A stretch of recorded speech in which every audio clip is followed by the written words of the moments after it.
जनवरी 14, 2023 को गूगल ने इंडिया को यह ओपन चैलेंज दिया है कि उसके बिना इंडिया में फोन्स नहीं बिक सकते। यस, टेक जायंट गूगल ने बोल्ड वार्निंग दे दी है कि हम इंडिया में स्मार्टफोन्स महंगे कर देंगे और इससे इंडिया की नेशनल सिक्योरिटी भी एक खतरे में आ जाएगी। और वेल फ्रेंड्स, ये सब गूगल ने इसीलिए किया क्योंकि जैसे मैंने अपने पिछले वीडियो में बताया था कि कंपटीशन कमीशन ऑफ इंडिया ने गूगल पर सीधा 1300 करोड़ का फाइन ठोका था। सो ऑब्वियसली ये गूगल की तरफ से सरकार के लिए एक पुशी टैक्टिक है। पर सवाल यहाँ पर यह आता है कि अगर गूगल इंडियन मार्केट से अपने सर्च इंजन और प्ले स्टोर को हटा भी दे तो क्या इंडियन स्मार्टफोन्स महंगे हो जाएंगे जैसे गूगल ने दावा किया है? अगर हाँ तो कितने महंगे? वेल हेलो फ्रेंड्स, मेरा नाम है गौरव ठाकुर और डरिए मत, आप गूगल मैप्स के बिना भी ड्राइव कर सकते हो और गूगल पे के बिना भी पेमेंट्स कर सकते हो कि इंडिया के पास अपना खुद का made in India operating system, payment app store, search engine और यहां तक कि गूगल मैप्स का भी रिप्लेसमेंट आ चुका है। But before starting that, UPSC unstoppable channel हर रोज आपके लिए लाता है हाई क्वालिटी वीडियोस, वो भी मृणाल पटेल सर, सुदर्शन गुर्जर सर जैसे टॉप एजुकेटर्स के साथ। तो अभी सब्सक्राइब करें चैनल को और बेल आइकन को दबा दीजिए ताकि आप अपने नॉलेज को अपडेटेड रख सके। तो चलो मैं वन बाय वन स्टार्ट करता हूं,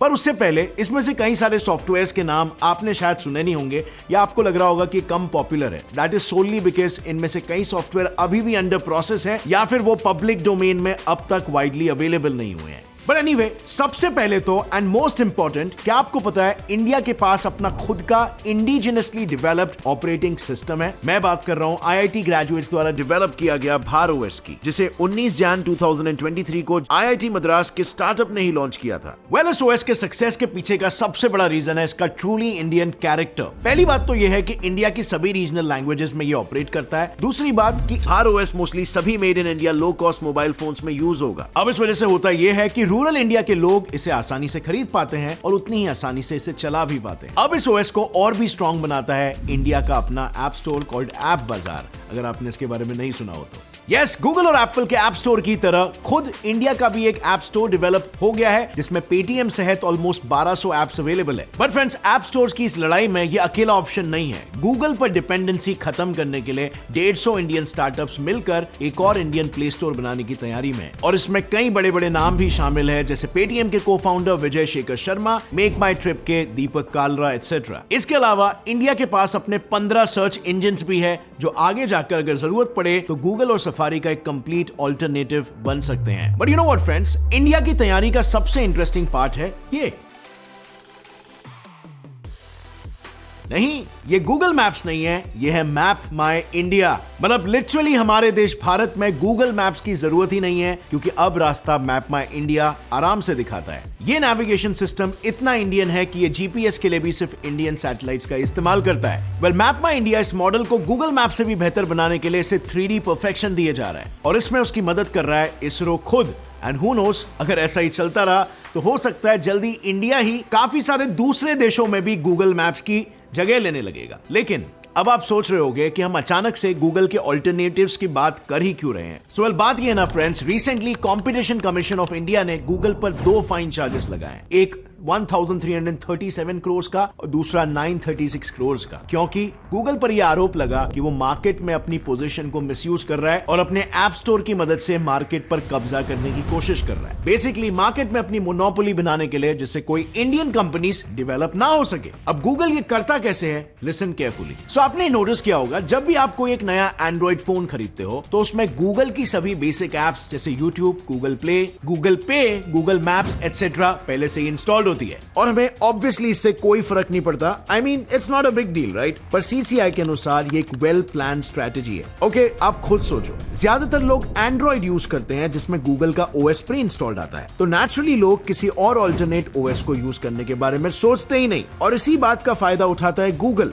एंड्रॉइड की क्रेडिबिलिटी और बढ़ती जाती है, लोग फोन्स खरीदते रहते हैं और इस लूप में मोनोपोली बन जाता है गूगल का। पर नुकसान भुगतना पड़ता है ऑन दी अदर हैंड बाकी इंडियन कंपनीज को जिन्हें मार्केट में कभी एक फेयर जगह ही नहीं मिली। खैर, इन सभी आरोपों के बाद गूगल ने फाइन पे करने से तो इनकार कर ही दिया है, पर साथ ही साथ अब बात भी पलट दी। कंपनी ने अपने बचाव में कहा कि उसकी वजह से उल्टा एंड्रॉइड फोन्स और सस्ते हो गए, क्योंकि अगर गूगल का ये इजी टू यूज ओएस नहीं होता तो हर कंपनी को अपने लिए एक नया ऑपरेटिंग सिस्टम और एक ऐप डेवलप करना पड़ता और ऐसे सब करने के लिए मैन्युफैक्चरिंग कॉस्ट उनके लिए मल्टीपल टाइम्स बढ़ जाती। इनफैक्ट गूगल का तो ये भी मानना है कि अगर उनकी एप्स नहीं होती तो लोग रैंडमली कोई भी एप्स डाउनलोड डाउनलोड कर रहे होते जो लोगों के साथ साथ पूरे देश की साइबर सिक्योरिटी के लिए खतरा बन जाता। पर फ्रेंड्स, गौर करने की बात तो यह है कि एक तरफ इंडिया में गूगल फाइन भरने से जहां इनकार कर चुका था, वहीं दूसरी तरफ ईयू में उसे $2.7 बिलियन का फाइन देने में कोई भी दिक्कत नहीं आई। लेकिन सवाल तो यह है कि आखिर गूगल किस से बचेगा, क्योंकि इंडिया के बाद अब Canada, south Korea, Brazil, Argentina, France, Germany और इटली ने भी गूगल पर केसेस फाइल कर दिए हैं। अब इंडिया द्वारा फाइल किया हुआ केस इकलौता ऐसा केस नहीं है जिसमें गूगल डबल स्टैंडर्ड्स दिखा रहा है। एक काफी कोइंसिडेंटल डबल स्टैंडर्ड्स वाली बात बताऊं, सो क्वाइट आयरॉनिकली 2000 से गूगल का मेन कॉर्पोरेट मोटो था डोंट बी इविल, जो कंपनी कल्चर में इतना डीपली एम्बेडेड था कि वो एक तरह से गूगल का अनऑफिशियल लोगो बन गया था। सो मच सो कि काफी टाइम तक गूगल ऑफिसेस के पासवर्ड्स में भी डोंट बी इविल यूज होने लगा था। लेकिन for some unknown reason Google ने हाल ही में ये डोंट बी इविल क्लॉज अपने कोड ऑफ कंडक्ट डॉक्यूमेंट से ही निकाल दिया और उसे डाइल्यूट करके डू द राइट थिंग कर दिया। अब सुनने में तो ये छोटी सी बात लगती है, लेकिन ये कोई कोइंसिडेंस नहीं है कि इसके बाद से ही Google don't be evil tag का ब्रांड एम्बेसडर खुद शायद अपने डायरेक्शन से बदलने लगा। अब काफी सारे लोगों को ये पता नहीं है, लेकिन गूगल प्ले स्टोर पर दिखने वाली सभी एप्स का 30% प्रॉफिट डायरेक्टली गूगल के पास जाता है। अब यहाँ पर भी गूगल की स्ट्रैटेजी काफी मोनोपोलिस्टिक है। अब ये पहली बार नहीं है जब गूगल ने अपनी पावर को मिसयूज किया हो। 2020 में गूगल ने अचानक से पेटीएम ऐप को प्ले स्टोर से निकाल दिया, वो भी बिना कोई वजह बताए। और जब पेटीएम ने इस पर सवाल किया तो गूगल ने सफाई में कहा कि इसीलिए क्योंकि पेटीएम प्ले स्टोर के ऑनलाइन गैम्बलिंग के रूल्स को ओबे नहीं कर रहा था। लेकिन लेट्स नॉट फॉरगेट कि Paytm is a direct rival of Google पे।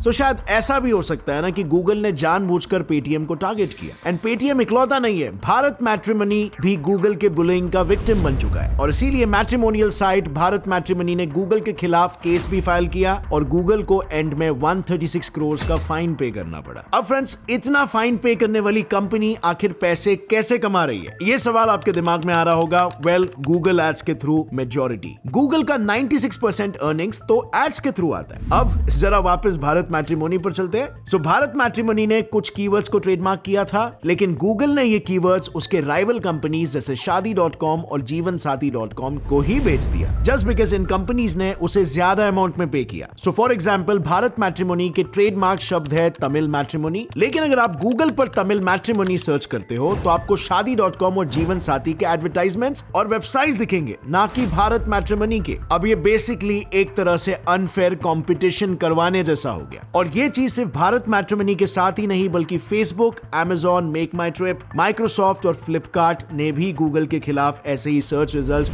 रिग करने की कंप्लेंट्स की है। अब गूगल पर तो स्पाइन के भी आरोप लगे हैं, क्योंकि रिसेंटली ये सामने आया था कि गूगल नॉन गूगल एप्स जैसे कि इंस्टाग्राम, फेसबुक और टिकटॉक से डेटा चुरा रहा है, और इसके लिए वो एंड्रॉइड लॉकबॉक्स नाम का एक सीक्रेट इंटरनल प्रोग्राम यूज करता है। Now as you all know, YouTube के शॉर्ट्स बिल्कुल टिकटॉक और इंस्टा रील से काफी इंस्पायर्ड है। सो इसको डेवलप करते टाइम मार्केट रिसर्च भी टिकटॉक और इंस्टाग्राम से मिले हुए डेटा से ही की गई। सिर्फ यही नहीं, कुछ एंड्रॉइड फोन्स में तो कुछ ऐसे भी कैमरा फ्लॉज हैं जो यूजर्स पर स्पाई कर सकते हैं, और ये बात खुद गूगल ने भी एक्सेप्ट की है। But friends, now coming to the big question, क्या सच में गूगल के ओएस के बिना स्मार्टफोन्स महंगे हो जाएंगे? Well, there is a good possibility कि ये क्लेम्स के पीछे कोई सच्चाई नहीं है, क्योंकि जब 2012 में सैमसंग ने अपना टाइजन ओएस वाला फोन लॉन्च किया था, तब उसके फोन प्राइसेस में कोई चेंजेस नहीं आए थे। और जब 2019 में हुआवे फोन्स पर एंड्रॉइड ओएस यूज करने का बैन लगा था, तब हुआवे ने भी अपने खुद का ओएस हार्मनी डेवलप किया, और इंटरेस्टिंगली उसके नए ओएस वाले फोन्स की प्राइस तो एंड्रॉइड से 21,000 से कम थे। एंड लॉजिकली भी अगर सोचे तो एक कंट्री के लिए खुद का ओएस यही बेनिफिशियल होता है कि वो सिस्टम्स को लोकली प्रोड्यूस करे।